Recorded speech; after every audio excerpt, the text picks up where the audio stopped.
Assalamualaikum warahmatullahi wabarakatuh. Tuan dan puan, rakan-rakan yang diraikan sekalian. Hari ini Alhamdulillah sekali lagi kita dapat peluang untuk sekali lagi untuk meneruskan perbincangan dalam topik-topik yang berkaitan tentang pengurusan, tentang keusahawanan dan juga perkara-perkara yang melibatkan perancangan. Tidak kiralah sama ada khususnya kita ini usahawan ataupun kita merupakan seorang individu yang menjalankan apa-apa sahaja jenis kerjaya.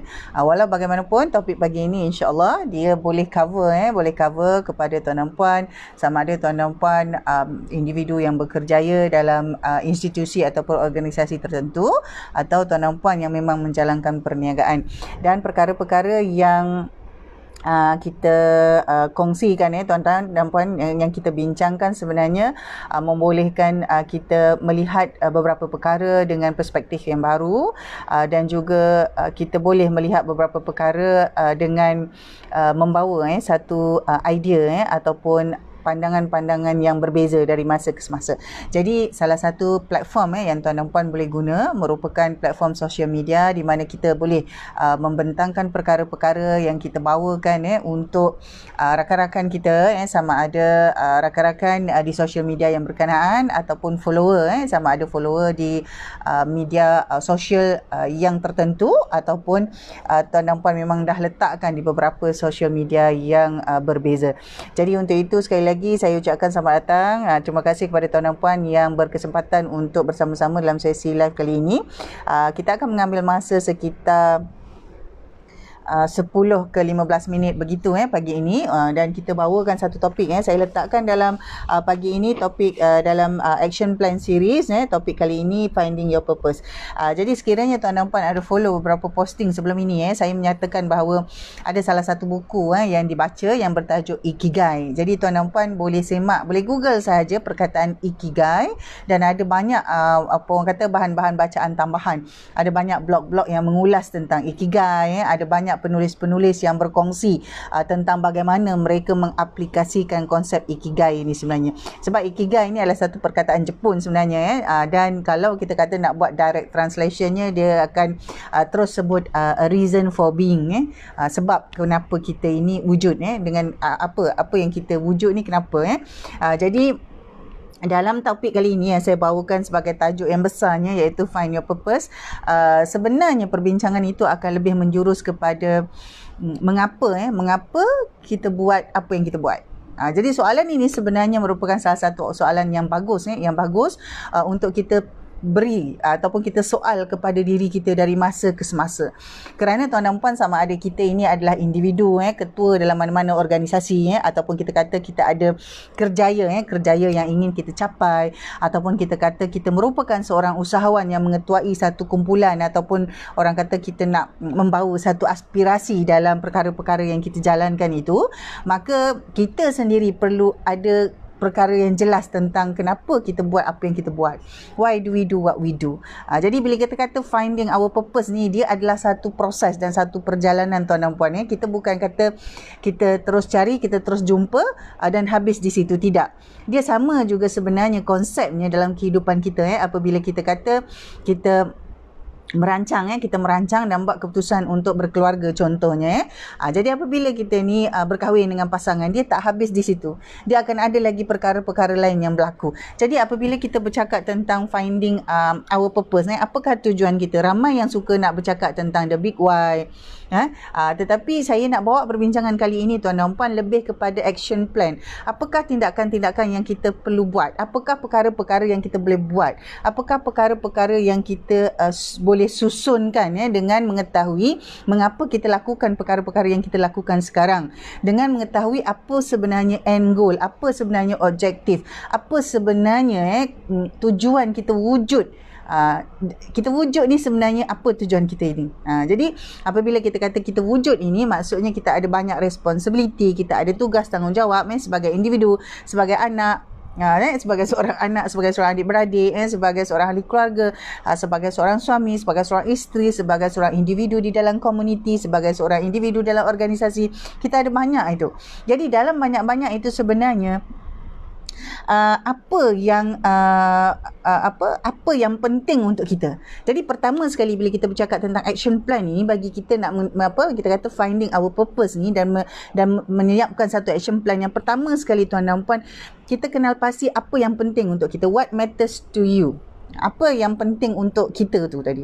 What matters to us lah, what matters to us. So in specific discussion, what matters to you. Jadi kalau kita bercakap tentang keadaan individu macam kita sendiri, apakah perkara yang penting untuk kita?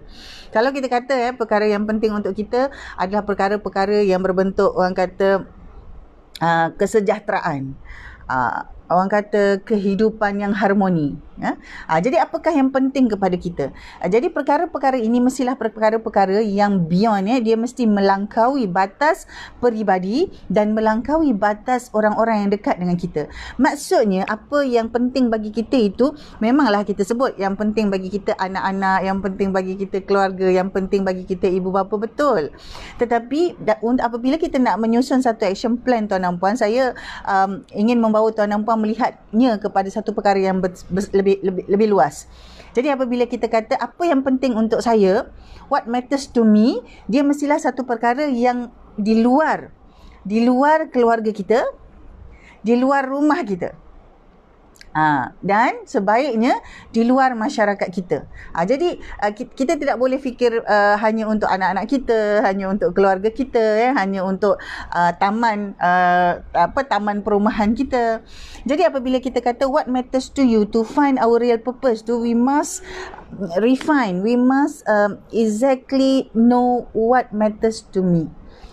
Jadi bila keadaan itu berlaku, kata saya ada jumpa seorang sahabat, beliau berkata bahawa puan, yang penting bagi saya adalah saya menjadi seorang yang bermanfaat kepada orang lain. Jadi bila dia cakap macam tu, saya nak jadi orang yang bermanfaat kepada orang lain. Jadi dia adalah satu perkara yang lebih besar. Dia bukan hanya bermanfaat kepada pasangan, bukan hanya bermanfaat kepada ahli keluarga, bukan. Dia kena lebih daripada itu. Jadi tuan dan puan, apabila kita ada lebih daripada itu, apabila kita kehilangan pasangan, apabila kita ditinggalkan anak-anak apabila mereka besar, kita masih terus boleh move on. Kita terus boleh get going. Jadi kita punya purpose ini mesti cukup besar. Our purpose in life must be big enough so we can kata what matters to us and it makes us going. Jadi itu antaranya. Jadi bila kita melihat perkara-perkara ini tuan dan puan, sekali lagi saya mengajak tuan dan puan untuk melihat bahawa apa kita punya tujuan ini mesti melangkaui diri kita, mesti melangkaui pasangan, ahli keluarga, anak beranak, mesti lebih daripada itu. Apabila kita nampak begitu, barulah kita nampak macam mana kita nak pergi jauh. Saya ada jumpa ramai usahawan tuan dan puan, mereka sudah dalam bisnes 10-20 tahun. Asal mulanya berbisnes, mereka mahu dekat dengan anak, mereka mahu dekat dengan keluarga. Tetapi apabila sudah mencapai tempoh 10-20 tahun itu, anak-anak dah semakin besar. Ada yang pasangan sudah meninggal dunia. Jadi sampai satu masa, mereka hilang, lost. Kerana asalnya tujuan itu yang dibuat itu dah tak ada. Bila anak-anak dah besar, dah berkahwin, masing-masing ada keluarga tuan dan puan, mereka tidak lagi ada, orang kata so much of independence to us as adults in their life. Jadi dia dah berbeza. Jadi apabila kita setkan kita punya tujuan, setkan kita punya objektif, when we want to find our purpose, go beyond our family members. Go beyond it. So kita kata nak jadi khalifah yang bermanfaat, contoh kita tak boleh hanya bermanfaat kepada pasangan, kepada anak, tak boleh. Dia kena lebih. Kalau kita kata kita bermanfaat kepada masyarakat di taman, tiba-tiba kita pindah dari taman tu, jadi macam mana? Adakah dia akan jadi berbeza? Ataupun kita terus stuck lah, dah tahu nak buat apa. Jadi kebanyakannya usahawan tuan dan puan, dia stuck tu bukan kerana dia orang cakap tak bijak atau dia tak tahu apa nak buat, tetapi setting dia daripada awal tu, dia punya tujuan, dia punya purpose tu terlalu kecil.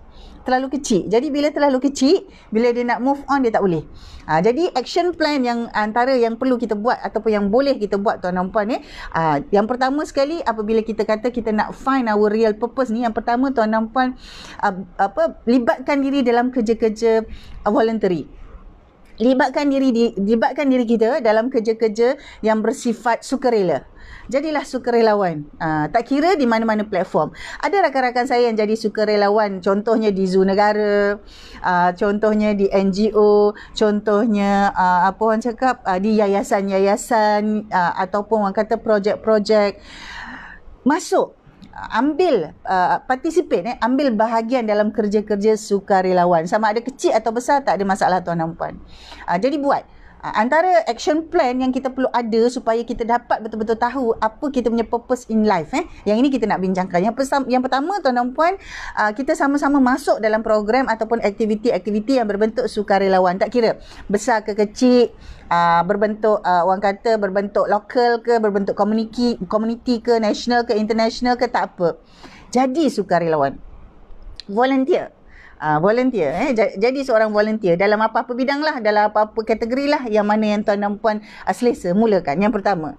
Yang kedua, sekiranya tuan dan puan adalah individu yang berbentuk yang ada kemahiran, ataupun seorang profesional, tak kira lah kemahiran tu mungkin lawyer, mungkin accountant, mungkin orang kata chef, mungkin cikgu, apa-apa sahaja kemahiran profesional yang tuan dan puan ada, try to go for pro bono service.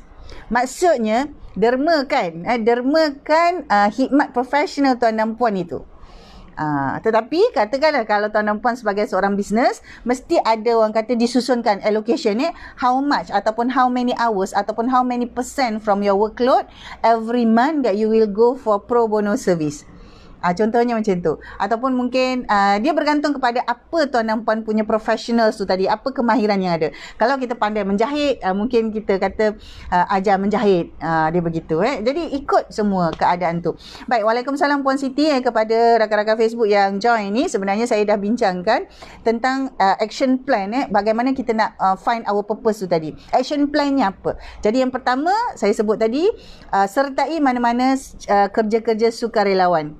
Sertai mana-mana, kecil besar tak kisah. Kedua, sekiranya kita ni individu yang ada kemahiran, kita ni adalah orang yang profesional, go for pro bono service. Tak adalah orang kata semua buat percuma, tak. Tetapi ada kan, dalam tempoh sebulan mungkin ada 4 jam, 5 jam, kita dah allocate ataupun kita dah berikan untuk pro bono service.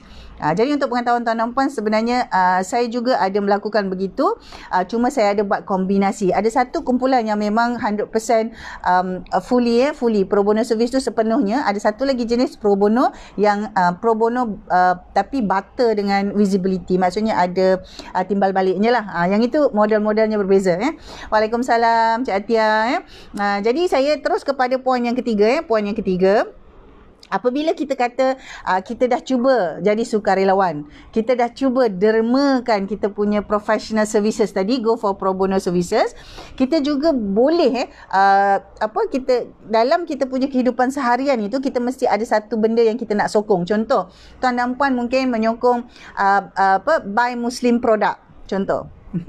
Jadi apabila nak beli barang, fikirkan yang Muslim, contoh. Itu contoh. Ataupun tuan dan puan kata nak menyokong wanita, wanita B40. Jadi tuan dan puan bila nak berbelanja, nak beli barang tu, tuan dan puan akan cari, akan tengok mana hasil ataupun produk yang yang dijual ataupun yang dihasilkan oleh wanita B40. Ataupun contoh, tuan dan puan kata tuan dan puan nak menyokong orang-orang asli. Contoh nak menyokong produk-produk yang dikeluarkan oleh orang asli. Contoh. Jadi kita mungkin beli macam tu. Ataupun tuan dan puan ada satu misi nak menyokong produk negeri. Contohlah, nak menyokong produk negeri Perak, contoh. Ataupun macam saya orang Bagan Datuk, menyokong produk-produk Bagan Datuk, contoh.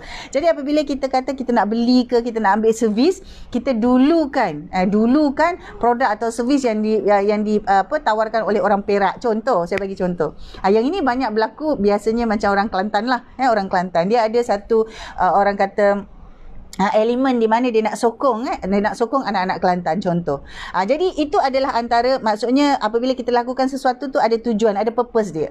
Mengapa kita pergi, contoh mengapa kita pergi ke kedai Aceh? Kenapa kita pergi ke kedai Speedmart? Kadang-kadang kita buat perkara-perkara tu secara semula jadi, tetapi ini sudah tiba masanya. Kalau kita kata kita nak find the real purpose in our life, ada beberapa perkara yang kita boleh buat. Di antaranya, setiap benda yang kita lakukan tu ada purpose. Maksudnya kita dah set apa yang kita nak capai.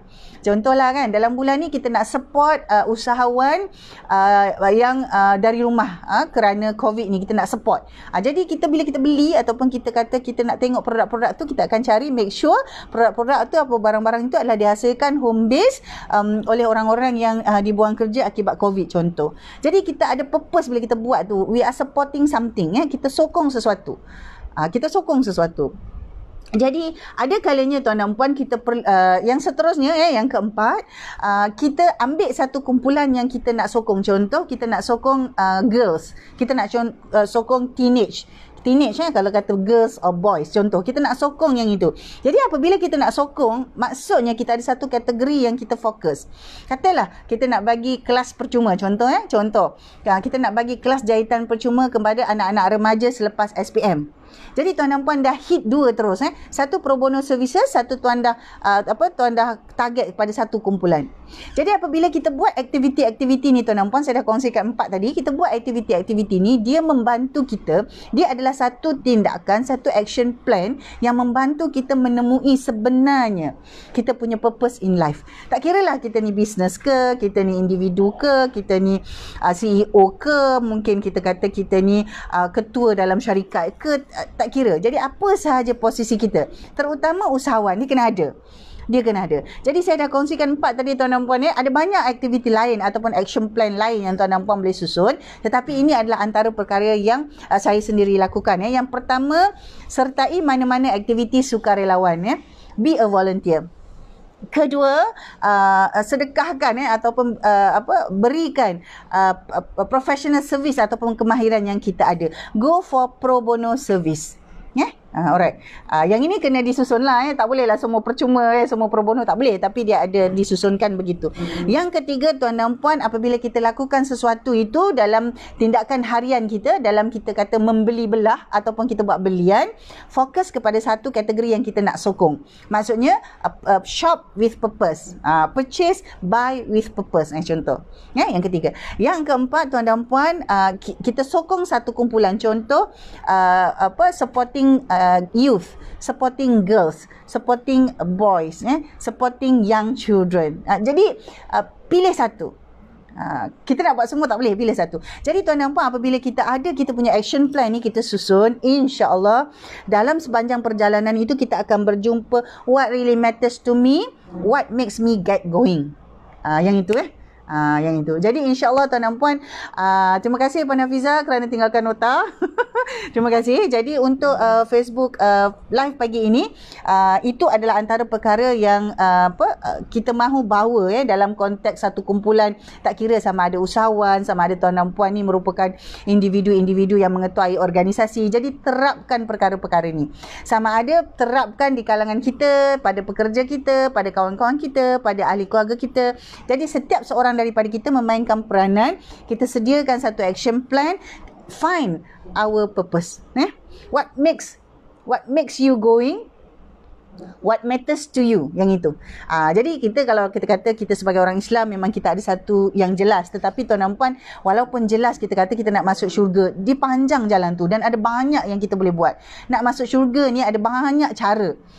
Allah Maha Pengasih Maha Penyayang ni, dia bagi kita banyak cara.